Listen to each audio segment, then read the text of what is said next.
नमस्कार, peptic time Madhya Pradesh समाचार में आपका स्वागत है। मैं हूं अंकुर यादव। एक बार फिर वायरस के एक नए वेरिएंट के दुनिया में आने के कारण लोगों के स्वास्थ्य पर चर्चा शुरू हो गई है। चर्चा महामारी पर है, रोगों पर है और उसके निवारण पर है। ऐसे में एक बार फिर हमें वो वक्त याद आ रहा है जब हमने कोरोना वायरस के काल के दौरान अपने शरीर को मजबूत रखने के लिए च्यवनप्राश के कई डिब्बे खाली कर दिए, नेचुरोपैथी की तरफ गए, होम्योपैथी की तरफ गए और शरीर को मजबूत करने के लिए हर वो कदम उठाया जो उस समय हमें ज़रूरी लगा। एक बार फिर क्या हम स्वस्थ रहने के लिए सिर्फ एलोपैथी के भरोसे रह सकते हैं या फिर दूसरे भी माध्यम हैं जिनका सहारा हमें लेना पड़ेगा और दुनिया को इसकी ज़रूरत है। आज इसी विषय पर हमारे साथ बात करने के लिए देश के जाने माने राष्ट्रीय पुरस्कार प्राप्त जन स्वास्थ्य क्षेत्र के डॉक्टर ए.के. अरुण साहब मौजूद हैं। उनसे बात करेंगे प्राकृतिक चिकित्सा पर। सर, बहुत स्वागत है आपका। धन्यवाद आपका। सर, मेरा पहला सवाल तो यही कि जिस तरह से हमने कोरोना के 2 बड़े फेज़ देखे हैं, भारत में जो तबाही देखी है, प्राकृतिक चिकित्सा के ऐसे कौन से 5 बड़े सूत्र हैं जो इस तरह की तबाहियों से इंसान को बचा सकते हैं? बहुत मौजूद सवाल है और बहुत ज़रूरी ये विषय भी है। लेकिन मैं एक बहुत रोचक तरीके से एक छोटी सी बात आपको बताऊं कि आपने एक फ़िल्म में, नाना पाटेकर की फ़िल्म थी, उसमें एक बड़ा ही फूहड़ सा डायलॉग था लेकिन बड़ा मौजू है वो, कि एक मच्छर आदमी को क्या बना देता है।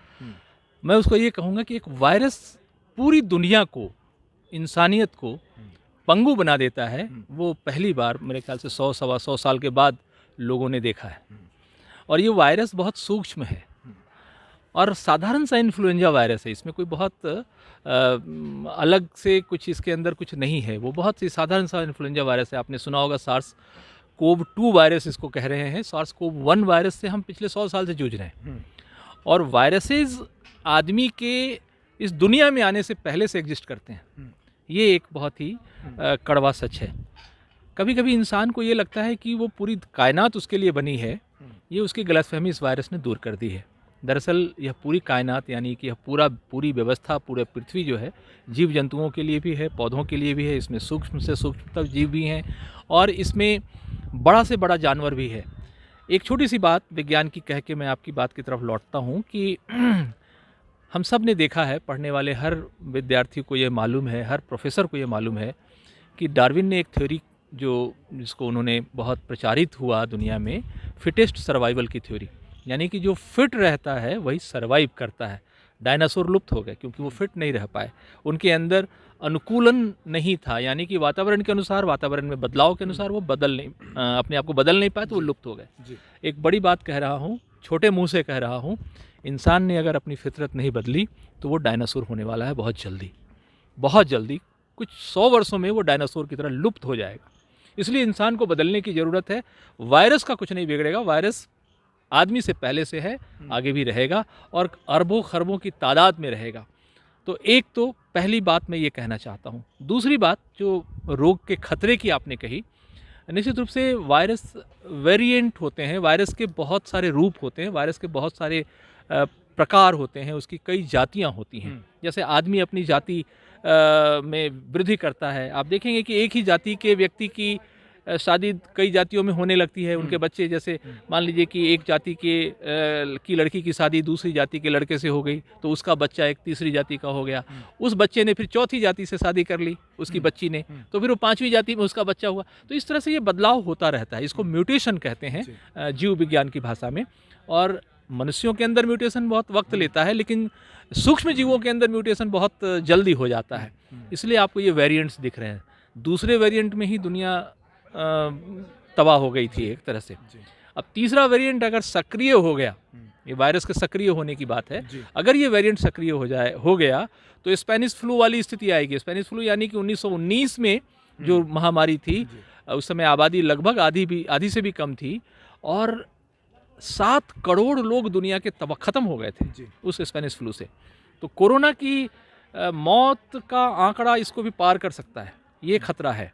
इसलिए हमें एक नए सिरे से सोचने की ज़रूरत है। यहाँ पर एक छोटी सी बात और बता दूं कि पूरी दुनिया ने ये भी देखा कि जिन दवाओं से दावा किया जा रहा था कि कोरोना का इलाज करेंगे, वो सारी दवाओं को WHO ने बाद में निष्क्रिय बताया कि कोरोना में इसका कोई उपयोग नहीं है।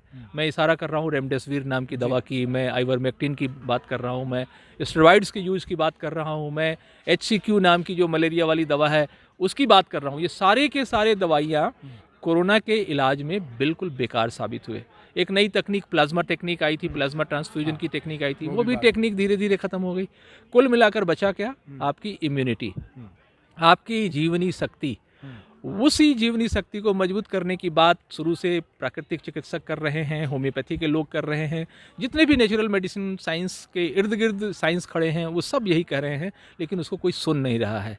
क्यों नहीं सुन रहा है? क्योंकि पूरी दुनिया की जो ताकतवर दवा कंपनियां हैं ना, उनको अब सिर्फ दवा बेचना है, उनको आपके सेहत से कोई लेना देना नहीं है, और उनकी दवा किसी भी कीमत पर बिके वो जहर के रूप में बेचते हैं।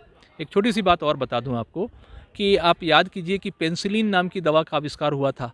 डॉक्टर फ्लेमिंग ने इसका आविष्कार किया था। वो पेनिसिलिन आज बाहर है, प्रैक्टिस से बाहर है, क्योंकि वो MDR क्रिएट कर रहा है। MDR मतलब मल्टी ड्रग रेसिस्टेंस क्रिएट कर रहा है, यानी वो एक नए किस्म के खतरे को जन्म दे रहा है। नए किस्म का खतरा क्या है? ये दवाइयाँ रेसिस्ट कर रही हैं बॉडी में, ये दवाइयाँ शरीर पचा ले रहा है, यानी कि बैक्टीरिया मर नहीं रहा। तो बैक्टीरिया और वायरस को आप मार नहीं सकते। इसलिए वैक्सीन्स की बात कायदे से मैं कहूँ तो बेमानी है, लेकिन मैं उसको इस तरह से नहीं कह सकता, मीडिया में उस तरह से मैं नहीं कह सकता, क्योंकि फिर लोगों में अफरा तफरी मच जाएगी। लेकिन बात घूम कर अगर लौटेगी तो इम्यूनिटी की तरफ लौटेगी, आपकी जीवनी शक्ति की तरफ लौटेगी, आपके रेसिस्टेंस की तरफ लौटेगी, और वो रेसिस्टेंस आपको प्राकृतिक जीवन शैली से ही मिलेगा। उसकी तरफ कुल लब्बे-लुआब आपकी बात का जो है कि खतरा कहीं नहीं जा रहा है, वायरस कहीं नहीं जा रहा है, महामारियां कहीं नहीं जा रही, चुनौतियां वहीं की वहीं रहेंगी, हमें खुद को बदलना पड़ेगा। प्राकृतिक चिकित्सा, जिस क्षेत्र के आप विशेषज्ञ हैं, उस पर आप लंबे समय से काम कर रहे हैं। प्राकृतिक चिकित्सा ऐसे वक्त में हमें क्या राह दिखाती है? वो ऐसे कौन से 5 सूत्र, अगर मैं कहूँ जनता के लिए, दर्शकों के लिए, वो 5 सूत्र कौन से हैं जिनको अपनाकर लोग, जिसको आप जीवनी शक्ति कह रहे हैं, उसको मजबूत कर सकते हैं? देखिए, वो कहावत है, हमारे समाज में कहावत बहुत प्रचलित है। कहते हैं सावन के अंधे को सब हरा ही हरा दिखता है। इस समय मॉडर्न मेडिसिन एक अंधे के रूप में हम सबके सामने आ गया है, तो हमको सब एलोपैथी ही दिखती है। हम सारा रिसर्च उधर ही कर रहे हैं। कभी भी सरकार ने होम्योपैथी या नेचुरोपैथी जैसे नेचुरल साइंस पर रिसर्च में बहुत ध्यान नहीं दिया, तवज्जो नहीं दिया। लेकिन सूत्र तो यही है, जीवन के सारे सूत्र प्रकृति में हैं। प्रकृति हमें सिखाती है कि वो रीजेनरेट कैसे करते हैं। देखिए, प्रकृति में एक व्यवस्था है जिसको हम रीजनरेशन बोलते हैं। रॉक भी हील करता है। हम सब ने सुना होगा, जानते हैं कि हमारा जो हिमालय पहाड़ है वो रीजनरेट कर रहा है, वो नया पहाड़ है, वो रोज़ अपने आप को पुनर्जीवित कर रहा है, वो उसमें वृद्धि हो रही है। तो जब एक पत्थर हील कर सकता है, जब एक पहाड़, जो निर्जीव पहाड़ जिसको कहा जाता है, उसके अंदर रीजनरेशन हो रहा है, तो इंसान क्यों नहीं रीजनरेट कर सकता? बस इच्छा शक्ति की कमी है, और बाज़ार की चकाचौंध में वो अपने ज़मीन से जुड़ी हुई सच्चाइयों को जानता नहीं है। आपने सूत्र की बात की, मैं सिंपल सी बात कहता हूँ। हमारे शरीर में रोगों की उत्पत्ति सिर्फ़ और सिर्फ 2 कारणों से होती है। एक, या तो कुछ कमी हो जाए या फिर कुछ बढ़ जाए। जैसे कमी होने को हाइपो डिजीज़ बोलते हैं। हाइपो डिजीज़ का मतलब, जैसे बोलते हैं ना, इसको हाइपोग्लाइसीमिया हो गया, यानी कि खून में शर्करा की मात्रा कम हो गई। एनीमिया हो गया, यानी कि खून ही कम हो गया। हाइपर का मतलब ज़्यादा हो गया, हाइपर एसिडिटी, हाइपर लिपिडीमिया, ये सब डिजीज़ हैं। तो बढ़ गया। अब ये बढ़ना और घटना जो है ना, आपके शरीर के अंदर के इम्बैलेंस की वजह से हो रहा है। इम्बैलेंस क्यों हो रहा है? तो हमारे शरीर में 2 प्रक्रिया होती है। एक तो जो आप एसिमिलेट करते हैं, जो भी आप भोजन करते हैं उसको एसिमिलेशन बोलते हैं। वो अंदर लेते हैं आप, फिर आपके शरीर के अंदर जो चक्की है, हमारे अंदर जो ऑर्गन्स हैं, लीवर, आंतें, स्टोमैक, इनका काम है उस भोजन को तोड़ना, पीस कर उसके माइक्रो न्यूट्रिएंट निकाल लेना। जैसे मिक्सी में जूस निकालते हैं ना, फल डालते हैं, जूस निकलता है और उसकी गंदगी बाहर निकल जाती है। आपकी गंदगी अंदर ही रह जाती है, आप उसको साफ नहीं कर पाते। तो एलिमिनेशन नहीं होता। एसिमिलेशन और एलिमिनेशन का जो बैलेंस है ये बिगड़ गया है, और उसको सुचारू करने के लिए कोई आपको फॉर्मूले की जरूरत नहीं है। आपके पास बहुत सिंपल तरीका है। प्रकृति कैसे अपने आप को रिजुवनाइज करती है? प्रकृति का जो रिजुवनाइजेशन है वो थोड़ा सा ठहर के विश्राम लेकर होता है। कभी भी कोई चीज़ आती है तो आप देखते हैं प्रकृति में ठहराव आता है। उस ठहराव के बाद गाड़ी भी चलाते हैं तो आपको रिवर्स गियर में गाड़ी लेने के लिए आपको दूसरी गियर में गाड़ी लेने के लिए पहले रिवर्स से गुजरना होता है। गियर चेंज करने का मतलब थोड़ी देर के लिए न्यूट्रल फिर रिवर्सल। तो वैसे ही प्रकृति के साथ अगर हमारा जीवन है तो उस रिवर्सल को प्रकृति में एक उपचार की व्यवस्था, इसको फास्टिंग बोलते हैं। और 2-3 छोटी छोटी प्रक्रियाएं, एनिमा लेना है, पट्टी है, जल है, कटी स्नान है, रीढ़ की का स्नान है, गर्म ठंडे पानी, और प्रकृति के मात्र 5 तत्वों से ये सारी चीज़ें हो जाती है। पर्पस क्या है? आपके शरीर को क्लीन करना। आपके शरीर को जब आप क्लीन करेंगे तो जो माइक्रो न्यूट्रिएंट्स कम थे वो बढ़ जाएंगे, जो टॉक्सिन्स थे वो बाहर चले जाएंगे और आपका शरीर स्वस्थ हो जाएगा। कोरोना के समय में भी यही हुआ है। सरकार के सारे जब हथकंडे काम नहीं किए, मॉडर्न मेडिसिन की सारी दवाइयाँ फेल हो गई, तो मरीजों को कहा कि भाई आप होम आइसोलेशन में जाओ, यानी कि घर में ही रहो, अस्पताल मत आओ। अस्पताल जा रहे थे तो उनको समस्या थी, ऑक्सीजन नहीं था, डॉक्टर नहीं था, दवाई नहीं थी और उसकी कोई ज़रूरत भी नहीं थी। तो अल्टीमेटली जो लोग होम आइसोलेशन में रहे, WHO का आंकड़ा ये कहता है कि होम आइसोलेशन में रहने वाले लोग 89% ज़्यादा मतलब सिक्योरली हील अप हो गए, ठीक हो गए उनकी तुलना में जो अस्पताल में रहे। अस्पताल के लोगों में बहुत ज़्यादा मौतें हुई और होम आइसोलेशन में रहने वाले लोगों में मौतें मुश्किल से 10-12% रिकॉर्ड की गई। तो प्रकृति के साथ जीने का एक तरीका ये है और कोरोना ने वो भी समझा दिया है। कोरोना ने आपको दोनों तरह के एक्सट्रीम्स दिखाए। सरकारी अस्पताल में दवाइयाँ नहीं हैं क्योंकि सरकार के पास पैसे नहीं है, सरकार के पास साधन नहीं है। सरकार आप देख रहे हैं निजीकरण कर रही है, बेच कर पैसे जुटा रही है। प्राइवेट अस्पताल में इतना पैसा लिया जा रहा है कि आपकी लाश की कीमत वसूली जा रही है। तो प्राइवेट अस्पताल में भी गुजारा नहीं है, सरकारी में भी गुजारा नहीं है, गुजारा आपका घर में ही है। और घर में प्रकृति के सारे साधन मौजूद हैं। आप कुछ मत करिए, उपवास कर लीजिए, आपकी जीवनी शक्ति बढ़ जाएगी। आप देखिए कि आपके शरीर में किस चीज़ की कमी है। मैंने आपको बताया हाइपो या हाइपर, ये 2 कॉन्सेप्ट्स हैं। उनको पूरा करने के लिए प्रकृति के उन तत्वों को प्राकृतिक रूप से ही इस्तेमाल करिए। इसमें कोई रॉकेट साइंस नहीं है। भोजन है तो कोशिश करिए अपक्वाहार की, ज़्यादा से ज़्यादा कच्चे फल, कच्ची सब्जियाँ जो खाने लायक है उसमें आप स्वाद बना सकते हैं। थोड़ा बहुत सौंफ, इलायची, लौंग ये सब डाल लीजिए, स्वादिष्ट बन जाता है।